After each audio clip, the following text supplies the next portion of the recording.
What's up? This is Bam Margera here from Fuckface Unstoppable, and you're watching Rock Cut Media. So, back in Montreal again. Welcome back. Thank you. So, first off, just congratulations to you and Nicole. Thanks. On the wedding. Now, why Iceland? Well, when we finished the European tour, I have a lot of friends there, and I wound up paying an $8,000 rental car bill that I skipped out on last time, so the police arrested me there until I paid it. So then I figured I would just buy a car. So then I bought a Ford Explorer, and then I got an apartment. And then, I was just sitting there, and I was like, I just felt like rigging up a wedding and having some bands play. And well, I'm also working on a movie right now called I Needed Time to Stay Useless, which that had to be in it. So Okay. So I got that done. So the movie's about 70% done, and I actually have the whole editing kit in the back of this bus that I've been going at it nonstop. Nice. Yeah. Awesome. So what were some of like the really big highlights of the the wedding out there? The highlight. Well, Danny Filth showed up. Andy McCoy came from Hanoi Rocks to be the Reverend, and Nikki's family, my brother. It was kind of hard because I gave everybody like 2 weeks notice, and most people who have real jobs can't just call off and go to Iceland. So. Yeah. But all in all, it worked out well.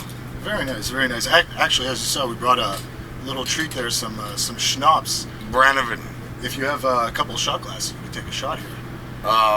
It's pretty gnarly. I'll look for them later. Not a problem. So, a few years back, you went to the Arctic Circle, Quest for Santa Claus. Yeah. Now, for this year, for the holidays, do you have any big plans set up, or are you looking something more quiet? I guess more quiet because I have no Christmas vibe whatsoever. I haven't been to any mall hearing any Christmas music or like I'm getting cabin fever in this bus because it's 30 below outside, and I just sit on the bus, and then when it's time to do the show, I go in and do the show, and I come right back to cabin fever. And So yeah, not experiencing the outside world too much. And each and every band member, one by one, got fucking tour aids, sickness, like sleeping for 3 days in the bunk. First person was my brother Jess, then he gave it to me, then I gave it to Hannah, then Hannah gave it to Ollie gave it to Waldy, and I think there's only 2 more people left.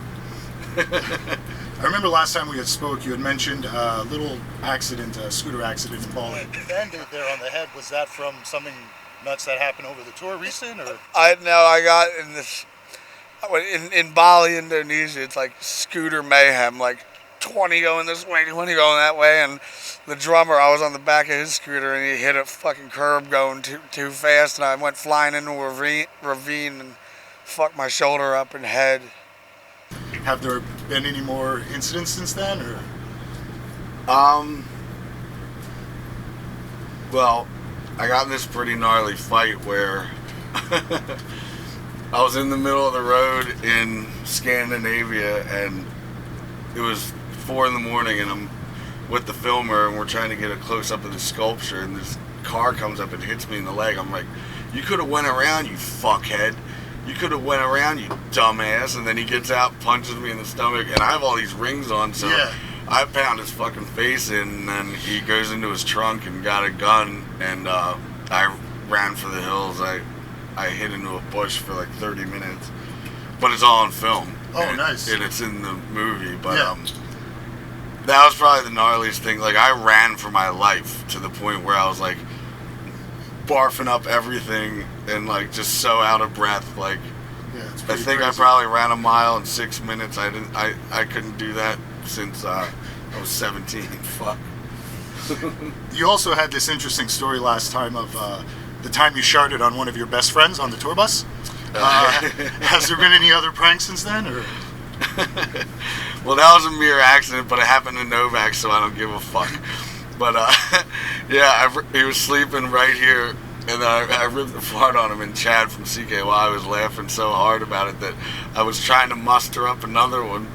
So then I pressed like as hard as I could, and it was like, and then like a little bit of like shit hit him, and then like the seat, and then maybe like there. He's like, "Man, you motherfucker, you shit on me." So if it was anybody else, I would have my ass handed to me. You know what I mean? Like, but it's Novak. He's like, "All right, I wrecked your car. I deserve it." So yeah, safe to say there was no retaliation on that one. Now, when I hear the words "Fuckface Unstoppable," I immediately think of the booze-soaked pink jacket you were wearing last time. I still got it. You still got it. Yeah. What's the story behind that?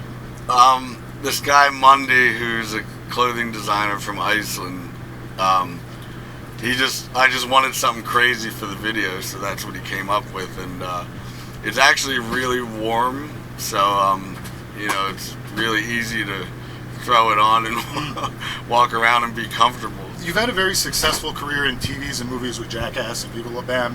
Now you're actually performing in front of the concert goers. Yeah. So has that been a tough transition for you?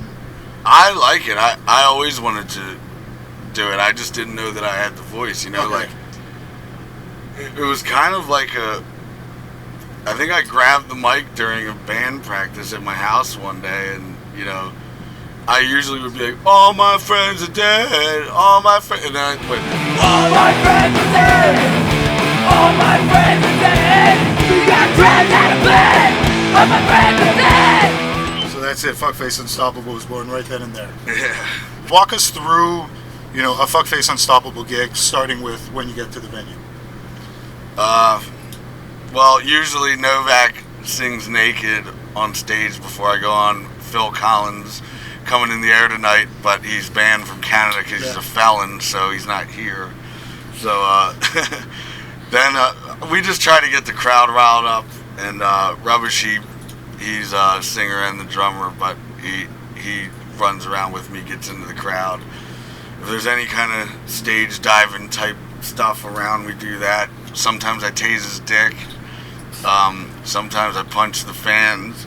The whole experience. It's basically like, if you give me the finger, that last time I checked, that's the international term for fuck you. So if you're like, "Yeah, fuck yeah," well, I think that it's fuck you, so I'm going to punch you in your face. Carte blanche right there. Now, that's it. So, Novak never makes it through to Canada. Do you ever get any, out of the ordinary reactions when you're crossing the border? Well, every fucking time I come into Canada, every time. It's been 7 times since this happened, but I had brass knuckles at the airport one time, which was a felony charge, but 20 grand later, my lawyer got it off because it said Island Def Jam on it, and it was a gift from them for me to hang up at my house. So I had no intentions on punching anybody. It wasn't a weapon. Exactly. So they expunged it, but it's still in their computer. So every time I go to Canada, it's a 1-hour wait for me to explain myself again and again and again. Which sucks because these are brass knuckles, and you could walk right through the airport with them. Yeah. That'll hurt worse than a brass knuckle. Yeah. It's a castle spiky ring. The fuck. The logic. The year 2014, what can we expect from Bam? You mentioned you have a movie coming out, and also Fuckface Unstoppable. What's going on? Yeah, and then, the movie, and then a book, and then we'll still keep touring, and then Jackass 4, we all have been writing. I have probably half the movie written all by myself, and then they have ideas as well, but I guess we'll wait till April or something when it gets warmer. And when could we expect a release on the next Jackass film? Probably a year or so. It takes a little while. Over and out. Till the wheels fall out. You know what? Send fucking Novak. Come on.